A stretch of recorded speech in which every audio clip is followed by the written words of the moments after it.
Well, uh, I heard something the other day.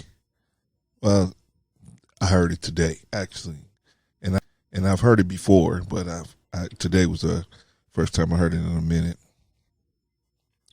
And I don't know if you ever heard of the term circling the block. And this is a term used by mostly married guys, where you're driving home and you just circle the block, man, because you just don't really want to go in there, but you start circling the block. And my whole thing is I'm trying to improve my life, but I was try to get other people to improve their lives as well. And you know, when you're in a situation where you feel like I got to circle the block a couple of times before I can, and I think most men have been there, especially if you have wife and children. You've been there where you had to just take a deep breath. You're getting off of work. Work is like the break from these crazy people in your house. Uh, you know, so uh, it just reminded me of when I used to go through stuff like that. I used to be like, wow. But a lot of times we go through stuff like that because we're not really being honest with ourselves. We're not being honest with our partners. And we're just not being honest with everybody about what we want and what we're looking for in a relationship. Because a lot of times, most of us don't feel like we deserve it. We don't deserve someone to treat us a certain way. Maybe we had a trauma or something when we were young, and we have trust issues, we have intimacy issues, or we have, what I mean? Like I used to tell my sons all the time that, when you out on a date with a woman, you should take it slow. And they would be like, why? And I said, because you don't know. A lot of these women been raped, assaulted, molested, and they're not going to tell you that on the first date. They're not going to tell you that on the second date. They're probably not going to tell you that until they get real acquainted with you.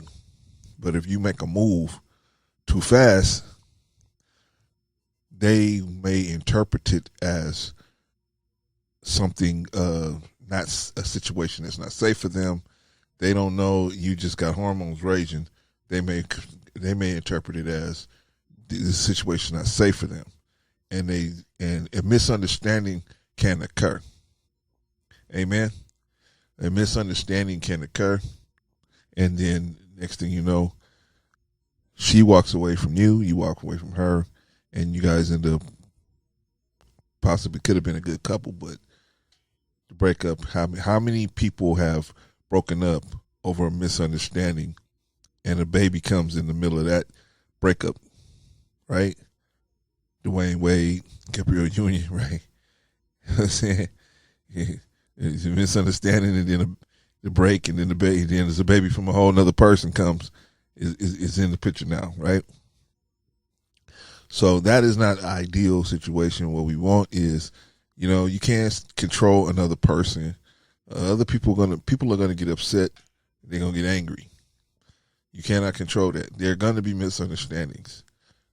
You're gonna say something and think you heard one thing, and what it was actually said was something else, or that you're gonna say something and the other person's gonna think you said something else. Those misunderstandings are going to happen. That's just the way relationships work.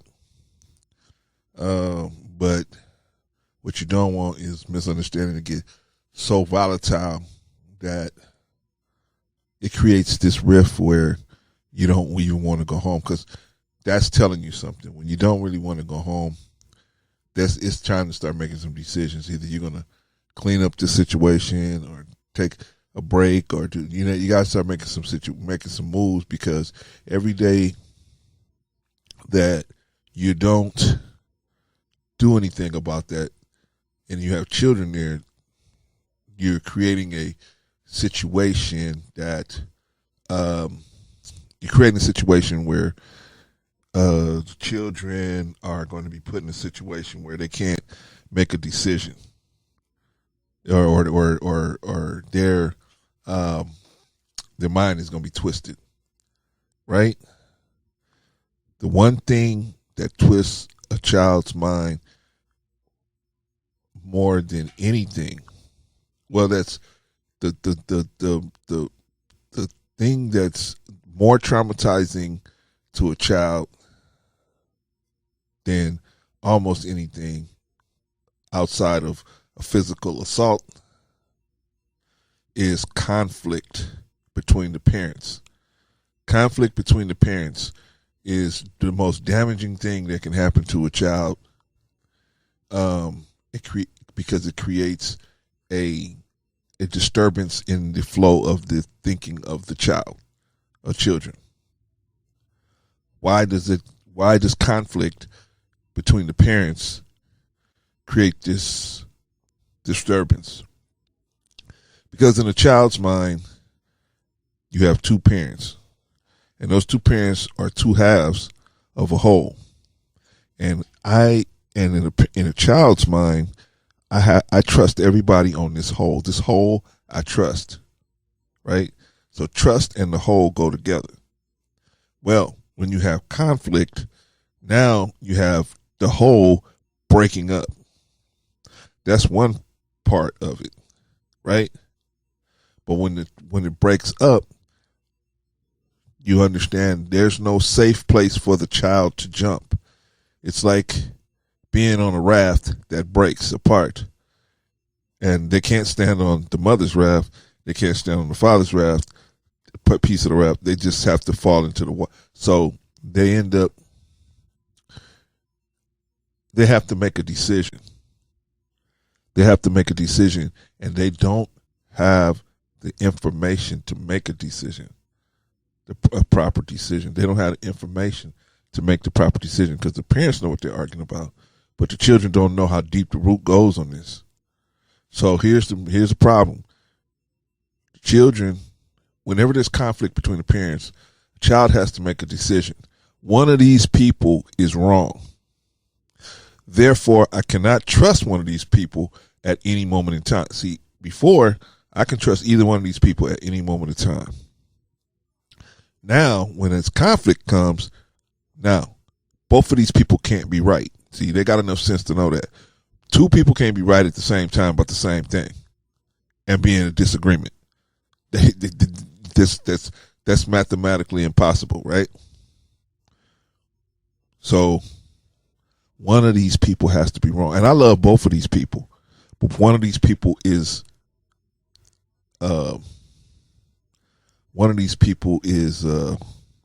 incorrect. They don't know what they're doing. And so now the child has to not only figure that out, now they got to figure out which person is the one.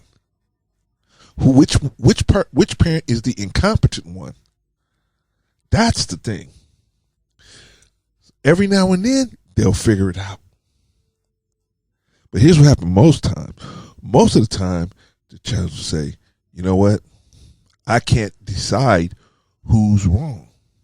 So both of them are wrong. I'm not going to trust either one of them. I have to trust myself. And then they end up going down crazy roads from there. That's why you don't want to have conflict in front of your children, because it damages your children, because the children have to make a decision that they don't want to make. They don't want to decide who's right and who's wrong. And sometimes they don't even have the guts to do it. They'll just say, I can't make a decision. I just won't trust either one of them. So now they won't listen to either one of you. Now they won't listen to nobody. And then they go off and do their own thing. And maybe they'll come back, maybe they won't. That's why conflict between parents in the household with children is so dangerous. Outside of physical assault. Anyway, we were talking about circling the block. So you're circling the block because you're saying to yourself, I can't go in there, man. I got to go listen to this broad again. I got to go listen to these bad kids again. They no good, ungrateful so-and-sos. They just ungrateful. But I got to go back in there. I got to go back in there and act like this lady's food tastes good. I got to go back in there and act like I'm okay with the nasty way this lady got the house. I got to go in there and act like I'm okay with the way we communicate with each other in this house. I got to go in there and act like I'm okay with no sex or whatever the situation may be. I'm just throwing examples out there, whatever the situation may be out there. But my thing is, at some point, you got to say to yourself, okay, I have to be honest with myself. I have to be honest. Is this what I want? If that's not what I want, then I have to start. You got to start walking people towards where you want them to be. And if they don't want to go, then you start giving them some options. Right? I mean, you got to give them options, man. I mean, if I'm going this way and I'm the horse pulling the cart, then everybody probably should come this way. I'm not pulling the cart and going to where you, well, put it like this.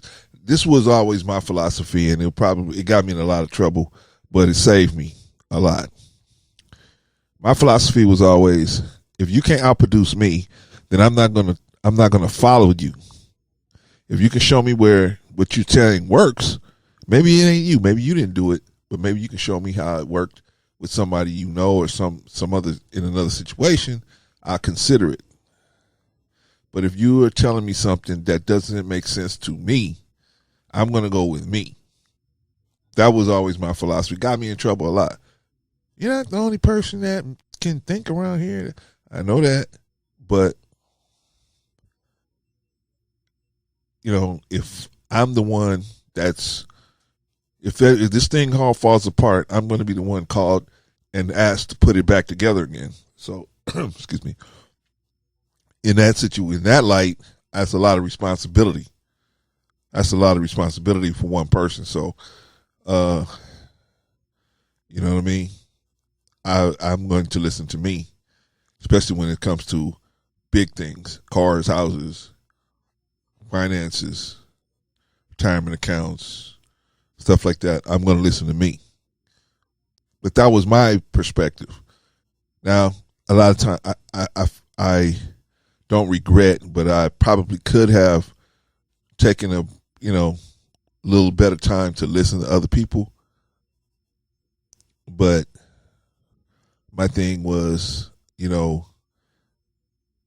I'm not I can deal with authority as long as you can show me that you can produce at least as much as me. But if you can't produce as much as me, or haven't produced as much as me, it's just, you're telling me what this person told you. I'm not so much going to be yielding to that. So you should see to yourself, man, see, you have to be happy. And once I realized, let me talk about me, because a smart person will at least be able to talk about what happened to them. What happened to me, I just realized that I wasn't happy just, bowing to everyone else's will, just so I could do the things I was trying to do. I just wasn't happy in that situation, but I didn't take action. When I finally took action, it created a lot of waves. And I had to be prepared that some people were going to walk away. But then I had to think about it. I had to think about that old saying in the Bible, right? It's better to be It's better to give than to receive. I had to think about that because I was always giving, and everybody who I thought was going to leave was always receiving. So I was like, now who's independent of who? The giver is independent of the receiver. The receiver is dependent on the giver. So all these people that were leaving, I thought about it. I said, wait a minute, these people, any one of these people want to leave, my income is going to stay the same. Actually, it's going to go up just from having them not having to deal with them. So let's see. Why should I be afraid? See, I'm telling you, man, most of us are not moving out because of fear. We have fears. I'm scared this going to happen. I'm scared this person going to leave. I'm scared this going to happen. I'm scared. And right now it's hard because it's a lot of stress. People not working, people losing their jobs, people hungry in the street. You know what I mean? I mean, it's a whole different kind of effed up out there. Right? It was effed up before, but it's a whole different kind of effed up. Right? And the guy that was in charge at the time, I mean, nothing he can say. He just dropped the ball on it. Didn't take it seriously at a time where he could have, and had it to a point where this COVID thing didn't get out of control. But unfortunately, that milk is spilt. He's was voted out of office, but we'll see if he goes. Anyway, the point is, everybody's dealing with something. Everybody's dealing with something. And if you're circling that block from your household, I think as a man, see, I'm talking to the men. The women, same thing. But I'm being honest. I don't have everything it takes. I can give women some advice, but I don't have everything it takes to be a woman, man, because women have to have so much more to deal with the situations that they got to deal with. So, but I can talk about men. Men have it rough too, but I can talk there because I've been there. I've gone there, and if I haven't gone through it, I know somebody that's went through it. So I'm telling the men, and I think if we get men together, the women will fall in line. I think the women are just a reflection. And this is my opinion. You can't say that because women, we do what we want. Okay, I'm saying this is my opinion. This is my opinion. This is not written in stone anywhere. I don't have any book out there that says that it's a fact. This is my opinion that women are in a situation that's in particular, black women are in position they're in most of the time relationship wise because of the men. The black men are we are in a tailspin of ethical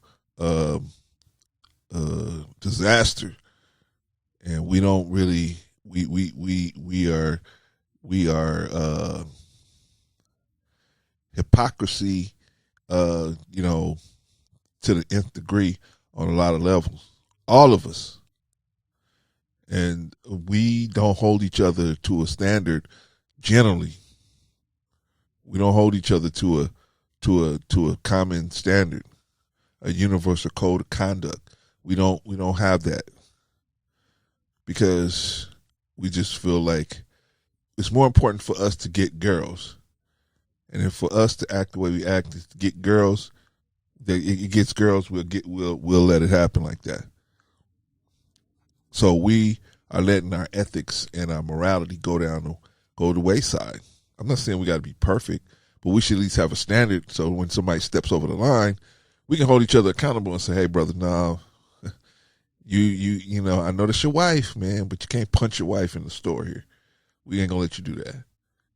Or we're not going to let you dangle your daughter we're not going to let you, traumatize your children here in the store. We're not going to let you do that. We're going to hold you accountable for that. You know, you get them home, we can't follow you in the house, but we're not going to let you do that out here. You know what I mean? We just not going to let you do that. and and be okay with that. And we should all be okay with that, as much as our people have been through, right? However, we're not there yet, so we got to work on that. But circling the block is just showing you, if you sitting in your car and you sit in the driveway and you're saying, "Damn, I got to go in here, man. I got to go in here and see these bad kids, this ungrateful wife, and and then I got to get up in the morning and go do it all over again." I mean, it's crazy. It's crazy, man. It's crazy. But see, you got to decide for yourself, man, what you want to do. What do you want to do? Do you want to continue that lifestyle? I personally did not want that to continue in my life, so I just started changing it. You know what I mean? I just did a little here, a little there, a little here, a little there, and then I had a standard from which I could pull from to say, this is a standard that I want to live by. We ain't here yet, but I want to live by this standard. I want us to be the type of people that are like this. And if you don't want to do that, I understand. I'm not, I had a great line. I tell this story a lot. I was working for a company called Foot Locker, and this is back in the 80s. And we had the guy, we would sell shoes, and the girls would kind of ring up the stuff. We had girls that sold too, but mostly they were doing the cashier stuff. Those of us that were part timers. So anyway, all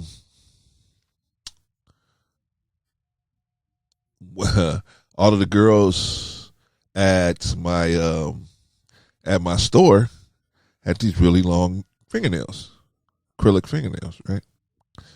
And so our district manager, white guy, came in one day, and he said we're gonna have a what do you call that? Like a swap meet sale. He said, get all your old shoes from out in the back. We're gonna put some tables out here. And so we put the shoes out there on the table. We had them all nice and neat, stacked up. He said, nah, that's not how you do it. You got to mess them up a little bit. So we went through all the shoes, kind of like took them, flipped them out of the boxes a little bit. And he said, because people won't go through shoes. If they see it nice and neat, they won't want to mess it up. You got to mess it up a little bit and let them, then they'll go through it. So it was like, okay. Then he turned his attention to the girls, and he said, you guys got to cut those nails. If you want to continue working here, you have to cut those nails. You can't work here like that. We can't have that here. So it was him not understanding the neighborhood he was working in, right? We're, Carson, Compton. So anyway, Watts, he wasn't really understanding. So Hawthorne. So we were saying, so they were like, they put up this fight. They were like, no, you can't tell us what to do. This is our fingers. We can do what we want. And he said that classic line I'll never forget. He said, we are not forcing you to work here. They said, what? He said, we are not forcing you to work here. If you don't like it, quit. Go work somewhere else. Man, next week, chop, chop, chop, chop, chop. Everybody was right in line, right? At least for a year or so. And then, when that guy got transferred, they went back to what they were doing. But at least they listened to him while he was there, right? But my point is, you have people in your house that, don't want to do what you're telling them to do. You love them, but you got to give them an option. Hey, man, I'm not forcing you. I used to tell my sons all the time, I ain't forcing you to stay here. I will run away. Hey, go ahead. Take what you can carry. Go ahead. But they never seem to do it. They never seem to do it. I used to encourage those cats, man. Go on, man. I had 3 of them. Go ahead. Oh, well, you won't listen to me. Oh, okay. I listen to you. You sound stupid. So I told you that. They always threaten me like it's gonna bother me that you ran away, and that's what really got them upset. Because I would be like, no, it ain't gonna. This ain't gonna affect me. This is gonna affect you. I'm gonna eat and go to sleep. Ooh. It was just a trip, boy. It was just a trip. But my point is, you got to just not be afraid to, um, be where you need to be for your own peace. And if you are in your house that you paying the bills in, you should have a point of peace. When your children are babies, you're not gonna have peace. You're not gonna have peace till they. Well, I don't want to lie to you and tell you there's a point you're gonna have peace, because even when they grow up, you don't have no peace. They still come knocking on your door. They still come getting stuff. They still come eat. They still come borrow money. They don't borrow money. They take money. they disguise it as a loan, but they never pay it back. Oh man, but anyway, when you have people, you have to decide whether you're gonna control your environment. See, the road to happiness, a lot of dynamite on that road. A lot of dynamite. You got to blow some stuff up. And you're gonna have to blow some stuff up. You got to tell some people, hey, either you're gonna get out of the way or you get hit with some of the shrapnel. In other words, you're gonna have to conform. I'm talking about myself. I had let things get so far out of control to when I decided, hey, I cannot take this no more. Everybody thought it was a joke. It took me a couple of months to get people to get serious, to see I was serious, and I'm not going back to that way I was before. And yes, I'm tougher. I'm sterner on different things. I'm the same person, but I'm not. I don't have the patience for the foolishness that I did before, even for myself. If I don't have foolishness for my own foolishness, I'll have patience for my own foolishness. I'm definitely not going to have patience for your foolishness, and I live with you. I just don't have it. I don't have it anymore at this age. When you're young, you're in 30s and 40s, you got a little more patience. When you get up there past that, who's got patience anymore for drama? Leave me alone. Give me something that tastes good to eat and a good book. Leave me alone. Let me go for a walk or run or whatever. Let me exercise. Let me eat right, and just leave me alone. I do not want no drama, because I spend all my time trying to connect with the universe and get the good vibes coming off the universe. See, because there's always good coming, and there's always bad coming. It's just we're so used to going toward the bad, we don't even see the good. We walk right past good. So now you got to retune the antenna in your brain to look for good stuff. That stuff that will, when I say good, I mean when it comes into your brain, it's like seed, and it grows and it provides nourishment for the goals that you have in your life. That's what I mean when I say good. When I say bad, I mean it's stuff that comes in. It's seeds. It's still seeds, but it comes in and it goes in, and like demons, they try to find your fears. It goes straight to your fears and tries to control you with your fears. Tries to grow your fear and strengthen the fears that you have. And when almost all of your fears is abstract, Other than the fear of a physical attack, this stuff is abstract. There's only two fears that you could really be afraid of. A physical attack, meaning, somebody attack you, or you get hurt, or some type of problem physically, or hunger. You're down of hunger or thirst. Those two things are the only things that really we can say, okay, those are legitimate fears. Everything else, man, is abstract. I'm not going to do good on this test.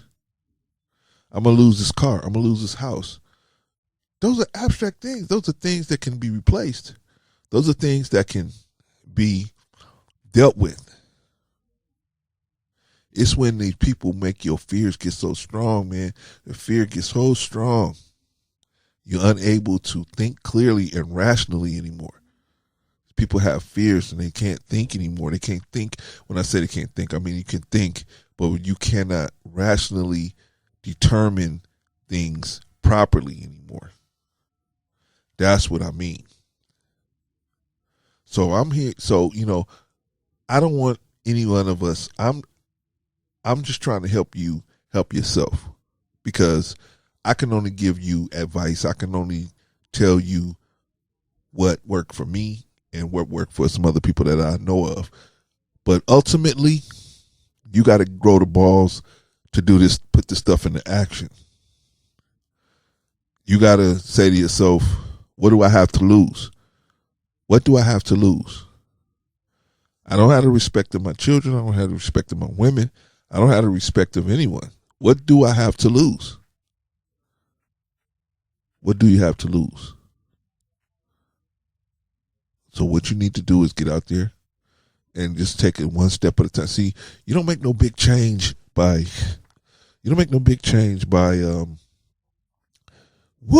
we gonna just, throw everything out of the cupboard. No, you don't do that.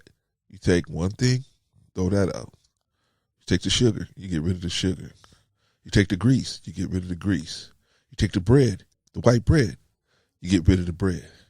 You take one thing at a time.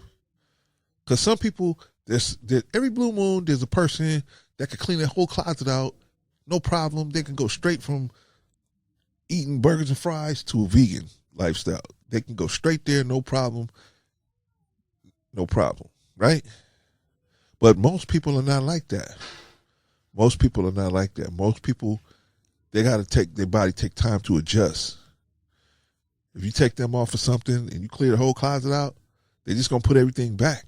Once they get a little taste of something sweet, they're going to put everything back. Right? That's not what you want. It's not what you want. It's not what you want in a relationship. You don't want to get rid of somebody who's not good for you, only to get back with something, only to find somebody worse. Right? What they call that, out of the frying pan into the fire. Doesn't make no sense, brothers. So, if you out there right now, circling that block, trying to decide whether you should go in the house or not, go on in the house. But just make the decision that you're gonna change. But here's the main thing you need to just change. You need to change yourself first. See, you trying to go in there and say, hey, I'm gonna change you, all of you guys, it's all your fault. That I'm not where I need to be in life is all your fault. No, it's not all their fault. You got to take responsibility. It's your fault you ain't where you want to be. If you said to yourself, I'm going to be rich by 30, you ain't rich by 30, it's your fault. You out there partying and playing around and doing whatever you're doing, smoking, drinking, whatever you're doing, not getting up early, going to bed late. You the one doing that. You did it to yourself. And you could tell yourself, oh, I didn't have a father, I didn't have a, but that's all right. You the one sitting in that project apartment, not your father, you. So, we can do better. We got to do better, but we got to get our perspective right. We got to look at things. We got to look at real-time reality. And I think that's the new word we should use. Real-time reality. Stop being fake, right? You're thinking that everything's okay, because nobody's telling you to your face, man, we don't respect you. They don't say that to your face. What they do is they do things to show you that they don't have no respect for you, or they don't have no, they don't value your contributions to there. They show you by what they do and say. They don't say directly, oh, we don't respect you. They just don't do the stuff you tell them to do, right? Because they don't respect you. They think it's going to harm you. So therefore their disobedience is that's another thing that conflict brews in children, is disobedience. Once they see that nothing happens to the disobedient party, they say, shit, I can be disobedient. That's why I try to tell young parents, don't have conflict in front of your children. Because what you're going to do is show them that disobedience is tolerated on either side. And they're going to say, well, shit, that person's still here. Because before, they're too scared to disobey. Once they see, oh, my mom told my dad, called him a bitch and a no good nigga, and she's still here.